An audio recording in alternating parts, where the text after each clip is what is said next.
Baik, Smart Listener, kembali lagi bersama kami di program Smart Eco Life. Dan di Smart Eco Life kali ini kita akan berbincang mengenai implementasi daya dukung dan juga daya tampung lingkungan hidup dalam perencanaan LHK di daerah.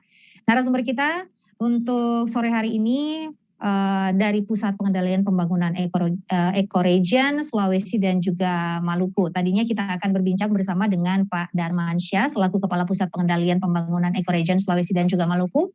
Namun karena beliau berhalangan hadir, kali ini digantikan oleh Dr. Mini Farida Farhum, STMSI. Beliau selaku Kepala Bidang Inventarisasi Sumber Daya Alam dan SDA Lingkungan Hidup. Nah, untuk program kita kali ini, Smart Listener juga dapat menyaksikan via channel YouTube di Smart FM Makassar dan juga dapat bergabung bersama kami di line telepon di 0811 461 011. Dan acara ini juga dapat langsung didengarkan secara streaming di radiosmartfm.com. Bersama saya Priscilla Rini, kita akan langsung saja berbincang bersama dengan Dr. Mini Farida Farhum, STMSI. Kita menyapa terlebih dahulu. Selamat sore, Assalamualaikum. Selamat sore, Assalamualaikum Mbak Priscilla. Saya apa kabar nih Dr. Mini Farida sore hari ini? Sehat, Alhamdulillah. Iya Mbak, Alhamdulillah saat ini saya berada jauh dari kota Makassar. Saya lagi di Gorontalo, hari ini baru tiba di Gorontalo. Jadi saya live dari... Senang sekali, terima kasih sudah bersama dengan kami di Smart FM. Nah, Smart Listener, tadi juga tema kita cukup panjang juga nih, Bu Mini Farida. Implementasi daya dukung dan daya tampung lingkungan hidup dalam perencanaan LHK di daerah. Banyak dari Smart Listener tentu saja yang masih awam dengan bahasa ini, daya dukung dan juga daya tampung. Nah, untuk awali perbincangan kita untuk sore hari ini, kita mau tahu dulu nih, daya dukung itu sebenarnya apa sih? Baik Mbak, makasih Mbak Priscilla. Kami perlu sampaikan dulu di sini bahwa salah satu tugas pokok dan fungsi kami di PT Gasuma adalah memfasilitasi pemerintah daerah dalam rangka penyusunan daya dukung dan daya tampung lingkungan hidup. Ini menjadi output di PT Gasuma. Perlu kami sampaikan bahwa ini menjadi kewajiban yang telah diatur di Undang-Undang 32 tahun 2009 mengenai penyusunan daya dukung daya tampung. Kita perlu sampaikan juga bahwa daya dukung sebenarnya adalah bagaimana kemampuan alam ini mendukung kehidupan manusia, makhluk hidup lainnya, dan keseimbangan di antara keduanya. Sedangkan kalau kita bicara soal daya tampung, kebalikan lagi Mbak, bahwa bagaimana lingkungan hidup ini mampu menerima seperti polutan, zat, energi yang masuk ke dalam lingkungan sebagai bagian dari kegiatan-kegiatan manusia dan makhluk hidup lainnya. Seperti itu Mbak Presi. Oke. Nah, tentu saja kalau kita berbicara mengenai daya dukung dan juga daya tampung ini terkait dengan sangat erat kaitannya dengan lingkungan hidup. Nah, sebenarnya faktor apa saja ini yang mempengaruhi daya dukung dan juga daya tampung lingkungan hidup? Baik, kalau kita berbicara faktor yang mempengaruhi daya dukung, tentunya ya salah satunya adalah kegiatan-kegiatan yang berada di atasnya. Saya berbicara dulu mengenai sebenarnya apa sih yang bagaimana kita menyusun suatu daya dukung yang menjadi kewajiban dari pemerintah daerah untuk melakukan penyusunan informasi ini. Salah satunya adalah bagaimana kita mengetahui jasa lingkungan yang berada di lingkungan kita.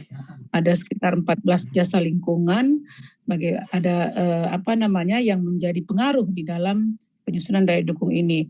Nah, salah faktor-faktor lain yang daya dukung ini ya tentunya kegiatan-kegiatan ya yang berada di kegiatan pembangunan ataupun kegiatan manusia yang berada di satu wilayah. Seperti misalnya saya berbicara lagi dengan daya tampung, kegiatan industri misalnya, domestik misalnya, polutan-polutan yang masuk ke sungai, ya bagaimana satu sungai itu mampu menampung polutan atau energi zat yang masuk ke dalamnya. yang masih bisa secara alami diurai oleh alam gitu. Seperti itu, Mbak. Oke, termasuk juga mungkin limbah rumah sakit ya? Ya, limbah, kalau kita berbicara limbah rumah sakit, kita tentu hal yang berbeda ya, limbah B3. Berbeda ya? Oke, ya. baik. Kalau kita berbicara daya tampung, itu salah satunya adalah misalnya limbah cair. Kalau kita bicara limbah B3, itu ada hal lain lagi kita dalam rangka penanganannya gitu. Seperti itu, Mbak. Sudah ada beberapa cara ataupun SOP-nya dalam rangka penanganan limbah B3 tersebut. Oke, tentu saja juga kita ingin mengetahui kalau tadi ada banyak sekali faktor juga yang mempengaruhi dari daya dukung dan juga daya tampung ini. Nah, untuk kapasitas dari tampung limbah itu sendiri ada nggak sih, Bu? Kalau kita berbicara tentang daya tampung lingkungan ini, tentunya kita berbicara media ya. Medianya adalah sungai. Tentu kita perlu hitung seberapa besar beban pencemar yang masuk ke sungai. Ini kita perlu kegiatan apa saja yang berada di sekitar daerah aliran sungai tersebut. Kita perlu identifikasi dan merupakan kewajiban dari pemerintah daerah setempat, dalam hal ini Dinas Lingkungan Hidup, melakukan inventarisasi tentunya untuk melihat apa saja sih yang berkaitan dengan sungai tersebut, yang masuk kegiatan apa saja yang menjadi kontribusi masuk ke dalam sungai. Misalnya kita lihat sungai yang dekat di Makassar ya, Juneberang ya. Nah, kita lihat kegiatan apa yang ada di sekitarnya. Apakah memberikan kontribusi ke dalam sungai tersebut, misalnya limbah cair domestik atau limbah-limbah dari kegiatan-kegiatan yang ada di sekitar sungai. Itu kalau kita bicara soal daya tampung lingkungan. Oke, nah dari sini apa yang perlu kemudian masyarakat tahu mengenai daya dukung dan juga daya tampung? Ya, masyarakat perlu mengetahui bahwa seberapa besar sih daya dukung lingkungan kita. Kalau kita berbicara daya dukung lingkungan di sini, bahwa ini berkaitan dengan jasa lingkungan tadi. Nah, daya dukung lingkungan ini bahwa berapa besar lagi alam ini mampu mendukung kita. Misalnya pangan. Kita perlu mengetahui, Mbak, satu kecamatan atau di satu wilayah misalnya, di sini daya dukung apa yang tinggi di sini. Kita berbicara kalau dalam perhitungan ya, penyusunan, ada berapa besar lagi daya dukung pangannya untuk bisa memberikan kontribusi kepada masyarakat yang ada di situ. Sehingga nantinya pemerintah bisa menjadi acuan dalam pertimbangan, masih bisa ada penambahan penduduk karena pangannya kita masih bisa mendapat jasa lingkungan pangan dari alam tersebut. Seperti itu, Mbak, ininya. Oke. Itu juga kemudian menjadi pertimbangan untuk daya tampung masyarakat yang berada di daerah sekitar situ. Baik. Kita akan melanjutkan, lanjutkan kembali perbincangan kita bersama dengan Ibu Mini Farida. Bu, nanti kita akan segera kembali setelah jeda berikut. Baik, Smart Listener, kembali lagi bersama kami di program Smart Eco Life bersama dengan Pusat Pengendalian Pembangunan Ecoregion Sulawesi dan Maluku. Dr. Mini Farida Farhum, STMSI juga tadi telah menjelaskan apa sih sebenarnya itu daya dukung dan juga daya tampung lingkungan hidup.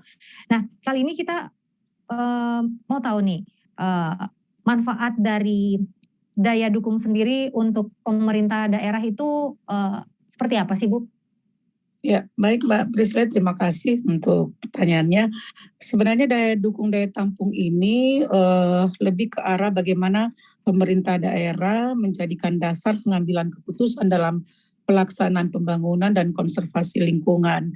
Yang kedua adalah kita dapat memprediksi sebenarnya seperti apa risiko-risiko dari pelaksanaan pembangunan tersebut. Baik kita juga bisa memprediksi sejauh mana tentang bencana seperti itu. Dari peta daya dukung tersebut kita bisa prediksi tentang bencana longsor misalnya, banjir misalnya, apakah alam ini masih bisa dapat nantinya bisa kita melihat kesesuaian dari pembangunan kesesuaian ruangnya yang berbasis lingkungan, seperti itu Mbak.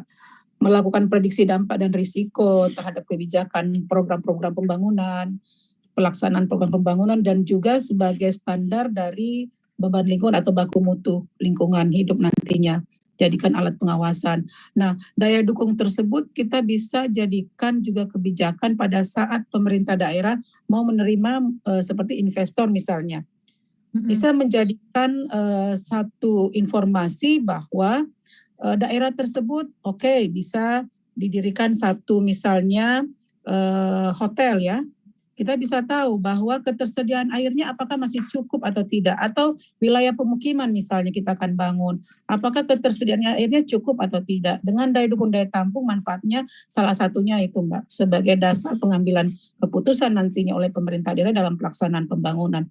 Baik itu untuk pelaksanaan misalnya satu wilayah ya, contohnya saya selalu contohkan seperti daerah Lumbung Padi misalnya Sidrap, apakah salah satu wilayahnya itu bisa dijadikan wilayah pemukiman, sedangkan di sana adalah kita tahu ada lumbung pangan yang bisa nanti dimanfaatkan oleh seluruh paling tidak di Sulawesi Selatan. Nah, disinilah kebijakan seorang pemerintah daerah nantinya bahwa ini bisa dijadikan alat nantinya atau dijadikan satu acuan kebijakan untuk melaksanakan kegiatan-kegiatan pembangunan di satu wilayah. Jadi tidak sekedar kita menerima saja bahwa kita adakan pembangunan ini di sini, sementara kita tidak mengkaji apakah ketersediaannya cukup ataukah wilayah tersebut adalah wilayah yang daya dukung pangannya tinggi. Nah, disinilah pemerintah daerah perlu menjadikan kebijakan-kebijakan di dalam kegiatan rencana programnya ke depan. Seperti itu Mbak. Berarti ini juga bisa menjadi acuan untuk para pengusaha perumahan untuk mereka misalkan membuka lokasi baru. Iya, betul sekali. Jadi nanti pada saat mereka akan membuka tentunya nantinya akan mengusulkan izin ke pemerintah daerah kan, dalam hal ini mungkin ke dinas. Nah, Dinas Lingkungan Hidup akan melihat apakah ini daya dukungnya di sini sudah sesuai atau tidak dengan tata ruang yang ada di situ. Ini akan dijadikan acuan seperti itu Mbak. Nah, kalau itu mempengaruhi daya dukung pangan misalnya, tentunya ada kebijakan-kebijakan yang perlu diambil oleh pemerintah daerah dalam rangka mempertahankan daya dukung tersebut. Baik. Ini berarti boleh dikatakan area persawahan seperti itu tidak dapat dijadikan perumahan. Tidak juga. Itu kita akan lihat nanti. Tidak itu, tetapi kita akan lihat dulu apakah ini mempunyai potensi pangan yang tinggi. Tentunya disitulah pemerintah daerah akan mempertimbangkan hal-hal tersebut. Baik. Nah, kita juga mau tahu nih bagaimana kemudian daya dukung ini menjadi aman untuk lingkungan hidup, dalam lingkungan hidup. Ya, tentunya kita yang tadi saya katakan mengenai jasa lingkungan yang ada di satu wilayah daerah. Jasa lingkungan menjadi salah satu faktor juga dalam penyusunan daya dukung daya tampung lingkungan. Jadi kita sebagaimana kita ketahui bahwa ada sekitar 4 jasa tipe atau manfaat jasa lingkungan bagi manusia. Ada jasa penyedia, jasa pengaturan, jasa budaya, dan jasa pendukung. Salah satu contohnya untuk jasa penyedia misalnya yang kita peroleh dari ekosistem yaitu pangan, air, serat, bahan bakar, dan material lainnya. Itu adalah jasa penyedia yang perlu kita tahu bahwa apakah di satu wilayah jasa lingkungan ini seperti apa gitu. Ininya tipe jasa lingkungan yang ada di wilayah kita. Ini perlu diketahui. Dan ini juga kita lihat salah satu pertimbangannya ada namanya tipe ecoregion Mbak. Tipe ecoregion ini ada di satu wilayah, di Sulawesi ini ada 25 tipe ecoregion. Dengan tipe ecoregion ini kita akan tahu seperti apa jenis flora kita, cuacanya sama, iklimnya sama seperti apa. Seperti sehingga kita bisa ketahui ini kita bisa membangun di sini karena tipe ecoregionnya seperti ini. Salah satu contoh kasus permasalahan yang kita baru-baru bencana alam di Masamba. Longsor. Nah, kenapa kita perlu mengetahui dukung karena kita perlu tahu tipenya seperti apa wilayah kita, sehingga kita perlu tahu jenis tanaman ini yang perlu kita tanam agar tidak terjadi longsor. Daerah ini jangan ditempati karena tipenya di sini seperti rawan longsor seperti itu. Nah, itu salah satu manfaat dari kita mengetahui daya dukung daya tampung lingkungan, Mbak. Berarti ini emang betul-betul sangat penting sekali ya untuk pemerintah daerah mengetahui manfaat dari daya dukung untuk kemudian melakukan pembangunan. Nah, tentu saja kita juga mau tahu di Ecoregion ini ada produk-produk yang ditampilkan. Nah, apa saja itu produk-produknya? Pada tahun 2018-2019 kita sudah menyusun daya dukung daya tampung lingkungan hidup untuk Ecoregion Sulawesi dan Maluku. Nah, ini bisa digunakan oleh akademisi, pemerintah daerah, tentunya dengan skala yang berbeda. Di tingkat Ecoregion kita dengan skala 1:250.000, kalau di provinsi 1:100.000, dan di kabupaten kota 25 dan 50.000. Nah, produk yang lain kita sudah menyusun, Mbak, namanya daya dukung daya tampung lingkungan untuk taman nasional. Jadi ini berbeda lagi. Jadi kita ada beberapa taman nasional ya, salah satu jasa lingkungan juga untuk taman nasional ini. Kita sudah menyusun daya dukung daya tampung lingkungan untuk wisata itu di daerah Bantimurung Bulu Saraung.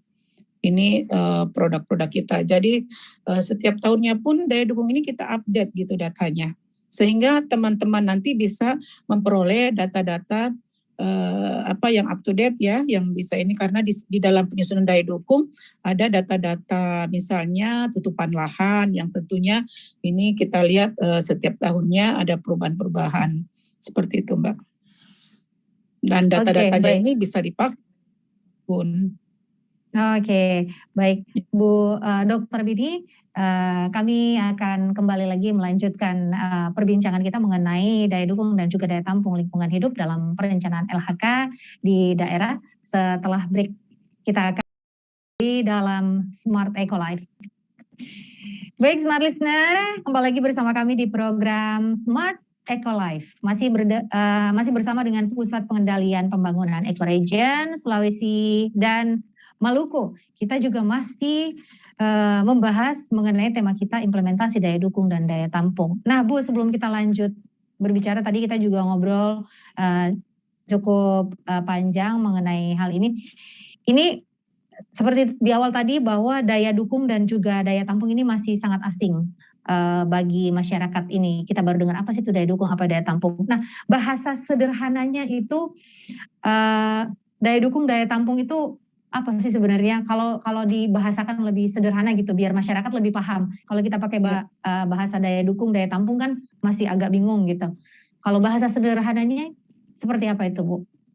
Jadi daya dukung itu seperti seberapa besar kemampuan alam mendukung kehidupan kita. Misalnya seberapa besar pangan ini masih bisa menghidupi manusia yang ada di satu wilayah. Itu daya dukung. Atau seberapa banyak sih lagi air yang tersedia di satu wilayah untuk mendukung kehidupan manusia atau makhluk hidup lainnya. Sedangkan daya tampung adalah misalnya satu sungai, masih mampukah sungai tersebut menampung atau dapat secara alami memperoleh limbah-limbah yang masuk seperti itu. Sehingga harus diketahui berapa besar beban pencemar yang bisa ditampung oleh satu sungai. Oke. Seperti itu, Mbak. Kalau daya tampung sendiri selain sungai, contohnya apa lagi tuh, Bu? Kalau kita daya tampung beban pencemar itu kita lebih berbicara kepada limbah cair ya, sungai. Kalau kita yang lainnya juga bisa daya tampung satu ruang misalnya ya. Ruangan misalnya ini ananya ini Mbak ya, ruangan dengan 3x3 meter, apakah mampu menampung 1.000 orang, 100 orang misalnya? Tentunya tidak. Itulah bahasa sederhananya daya tampung. Oke, sedangkan daya dukung adalah berapa besar yang tersedia, pangan yang tersedia dalam satu wilayah masih mampu memberikan manfaat kepada masyarakat setempat. Itulah Oke. daya dukung. Ya. Oke, baik. Kalau sejauh ini mungkin adakah satu wilayah yang kemudian daya tampungnya itu sudah over, kemudian untuk pangannya sendiri sudah mulai kurang? Kita berbicara soal Makassar. Nah, Baik. daya dukung pangan di Makassar ini sudah sangat rendah sekali tentunya, sehingga diperlukan kebijakan dari seorang gubernur untuk melihat kabupaten-kabupaten mana saja yang mampu mensuplai pangan ke beberapa wilayah tentunya. Sehingga seorang gubernur harus mempunyai kebijakan, Mbak, bahwa kabupaten ini sebagai sumber pangan dan perlu dipertahankan daya dukung pangannya sehingga mampu memberikan kontribusi kepada daerah lain. Salah satunya adalah Makassar, karena Makassar mempunyai daya dukung pangan yang rendah. Tentunya kenapa seperti itu? Karena Makassar adalah wilayah jasa di sini, daerah jasa di Makassar. Sehingga kita tahu bahwa kita tidak mendapatkan lagi wilayah-wilayah yang dengan pangan yang tinggi. Pangan dalam arti ini bukan hanya beras tentunya, ada ikan, ada jagung, kebun, dari kebun misalnya hasil kebun, ada sapi dan sebagainya. Itu menjadi satu hitungan nanti yang dimasukkan dalam satu neraca pangan, neraca bahan makanan. Dan ini kita jadi salah satu data kita dalam rangka menghitung daya dukung di satu daerah. Oke, kalau di Sulawesi Selatan sendiri untuk daya tampung yang selama ini menjadi penopang atau penyokong itu daerah mana saja? Yang saya tadi sampaikan bahwa kan kita berbicara ada dua Kalau hal. beras berarti beda-beda, mungkin berbeda-beda daerahnya Pak. Misalkan contoh seperti sidrap itu beras. Ya, di sini yang di Sulawesi Selatan tentunya sidrap ya, pinrang. Seperti itu daya dukung pangannya yang masih tinggi. Ada beberapa lain lagi. Jadi kalau kita bicara ini tentunya kita tidak berbicara spot-spot satu daerah, tapi kita berbicara satu daerah aliran sungai yang dimana di dalamnya adalah saling mendukung antara daerah hulu sampai dengan hilir, Mbak. Jadi saling mendukung. Misalnya Pinrang dengan ketersediaan airnya tinggi tentunya mendukung wilayah sidrap yang mempunyai daya dukung pangan. Jadi saling simbiosis mutualisme di sini, Mbak. Artinya saling membutuhkan satu sama lain, memberikan manfaat satu sama lain. Satu daerah mempunyai air yang tinggi bisa menyuplai daerah lainnya tentunya. Ataupun pangan yang tinggi menyuplai daerah lainnya yang punya pangan yang rendah. Inilah yang dimaksud dengan perencanaan pengendalian pembangunan dalam satu wilayah sehingga mampu mempertahankan jasa-jasa lingkungan yang ada di dalam satu wilayah yang memberikan manfaat. Seperti itu, Mbak. Oke, kita berbicara mengenai manfaat nih, Bu Mini Farida. Ini manfaat dari daya dukung dan juga daya tampung dalam perencanaan pengendalian pembangunan itu sendiri seperti apa? Jadi kalau kita berbicara manfaat pengendalian pembangunan, yaitu kita berbicara profil lingkungan dan rona awal yang dapat dijadikan basis awal perencanaan. Misalnya, Mbak, kita dapat menentukan target perencanaan pembangunan. Misalnya, tadi saya sampaikan misalnya target pangan, target air, bagaimana kita pencemaran, target pengendalian bencana misalnya ya, mengatasi bencana iklim dan sebagainya. Ada juga manfaat pengendalian dampak lingkungan. Jadi besar kecilnya dampak risiko lingkungan itu ditentukan oleh kegiatan rencana program oleh pemerintah daerah.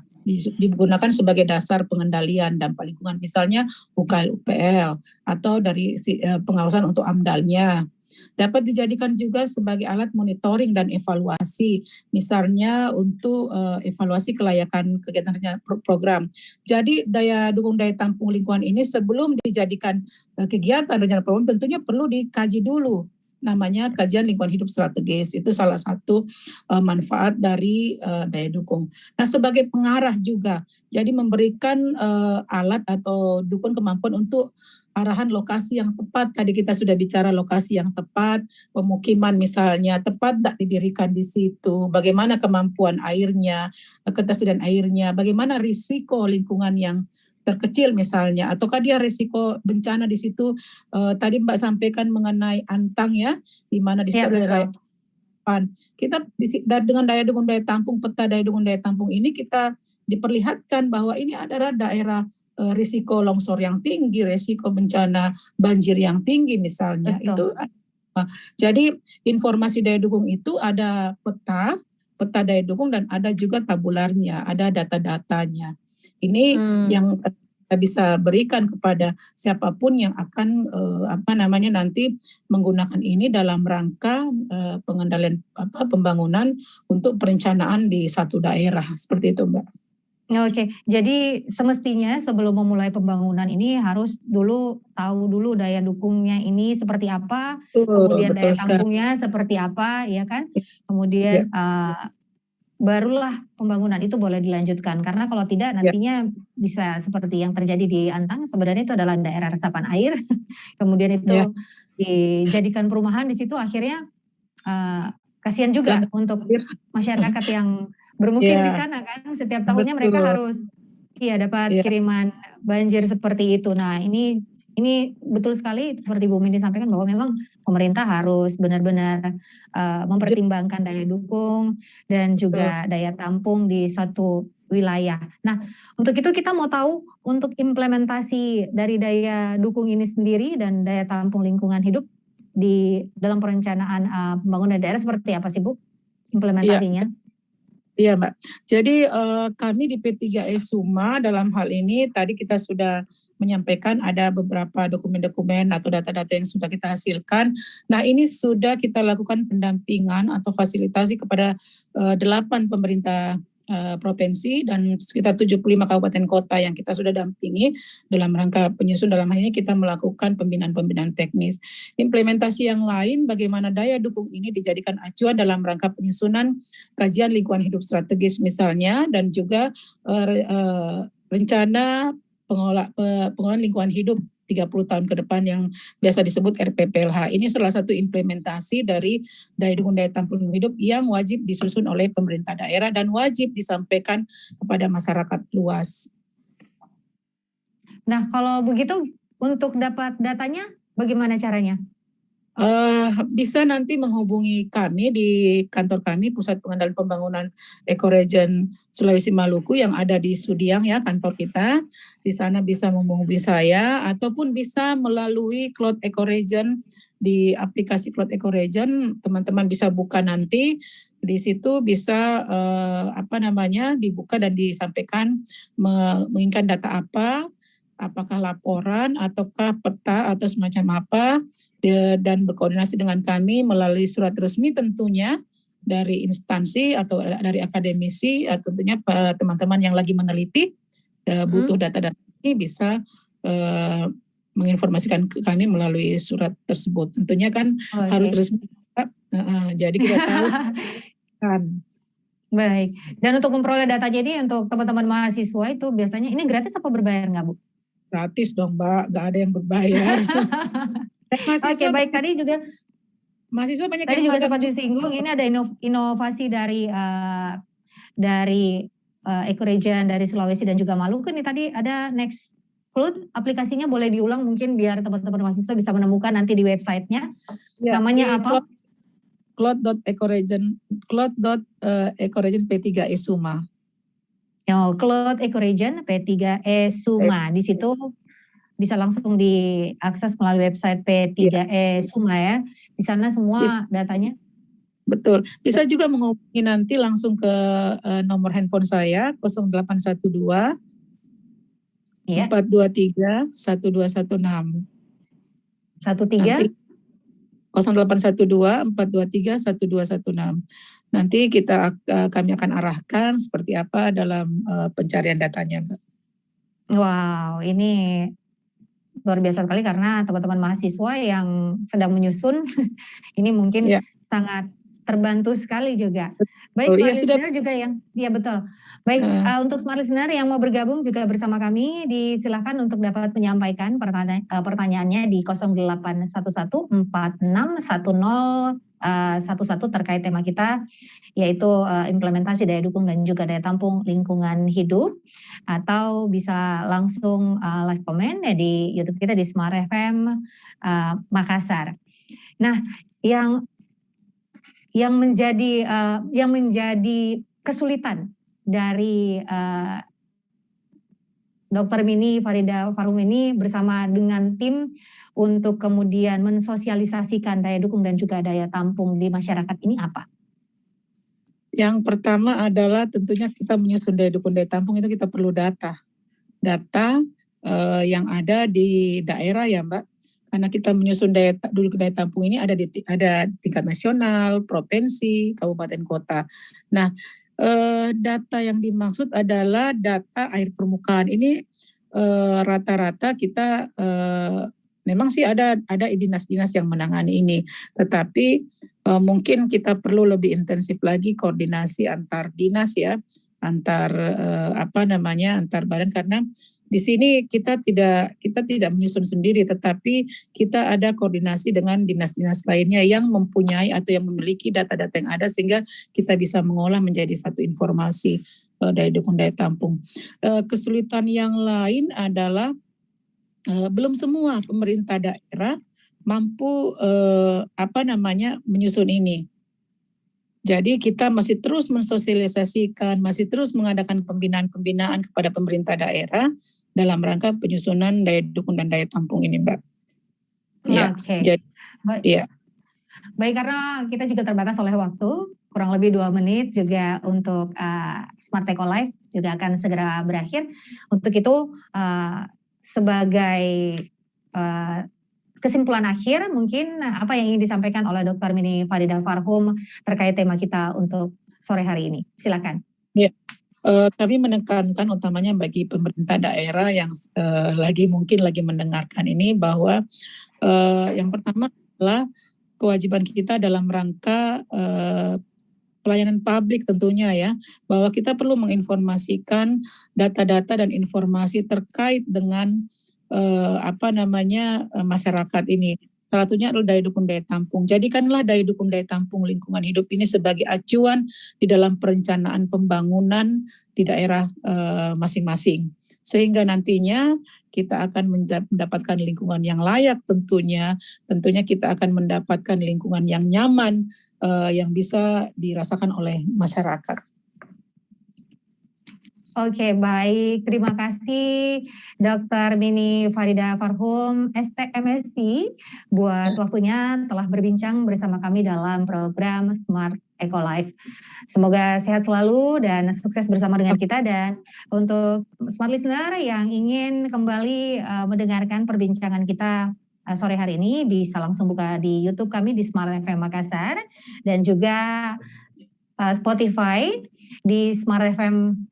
Ya, di Smart FM, dan Smart Listener juga bisa mengupdate informasi Anda di media sosial kita di Instagram @smartfm. Baik, untuk itu kami pamit dulu, undur diri untuk program Smart Eco Life sore hari ini. Ya, terima kasih sekali lagi kepada narasumber kita juga dan Smart Listener. Terima kasih atas perhatian Anda.